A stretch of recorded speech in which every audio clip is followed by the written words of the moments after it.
আমেরিকার বাবা মহিউদ্দিন, আমি এখনো পর্যন্ত আমার মাথা কাজ করে নাই, এখনো করছে না, কোন জ্ঞান গরিমা জানে না। কিন্তু আমেরিকার মধ্যে mainstream society, doctor, engineer, lawyer, philosopher, শতে শতে হাজারে হাজারে লোক ইসলাম কবুল করেছে। বাট মহিউদ্দিন বাবা ইংরেজি বলতে জানে না।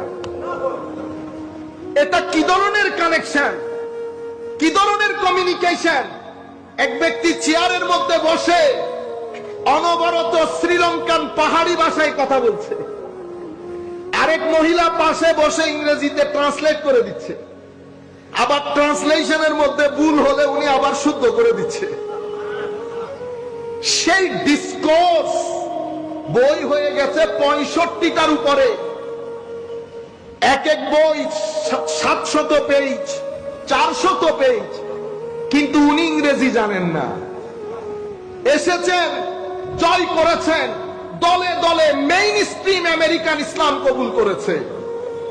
আমরা যারা ইংরেজি বলি, অনেক স্মার্ট, দাওয়াতের কাজ করি, সমস্ত ঘরানার লোক মিলে একজন বিজ্ঞানীকে ইসলাম কবুল করাইতে পারি নাই, মেইন স্ট্রিম সোসাইটিতে ইনভলভ হইতে পারি নাই, অথবা তাদেরকে ইনভলভ করতে পারি নাই। কিন্তু এই ব্যক্তি শ্রীলঙ্কা থেকে গিয়ে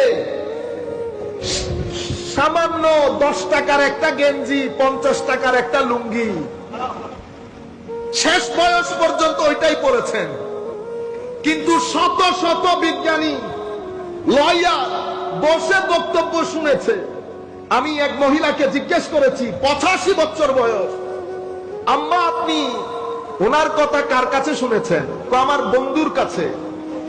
কতদিন সুহবতে ছিলেন? তো 16 বছর। তো চলে যান নাই কেন? তো যেতে পারি নাই কেন? উঠতে চাইলে, চলে যেতে চাইলে কিসে যেন ধরে রাখতো। তো কিসে ধরে রেখেছে? রাতের সিজদা যখন বান্দা আল্লাহর কুদরতির কদমে রাখে, সেই ব্যক্তির সিনার ভিতরে মাওলা খাস নূর দান করে। এটাকে বলে শারহুস সাদরের নূর। আফামান শারাহাল্লাহু সাদরাহু লিল ইসলাম ফাহুয়া আলা নূরিন মির রাব্বিহ। এটা সেই নূর। আমার নবীকে জিজ্ঞেস করা হয়েছিল, হুজুর, ইয়া রাসূলুল্লাহ, এই শারহুস সাদর কি? আমার নবী বলেছেন, এটা নূরুন, এটা বিশেষ নূর, ইয়াকযিফুহুল্লাহু, এটা আল্লাহ ত্রো করেন। কোথায়? ফি কলবিল মুমিন, মুমিনের কলবের ভিতরে।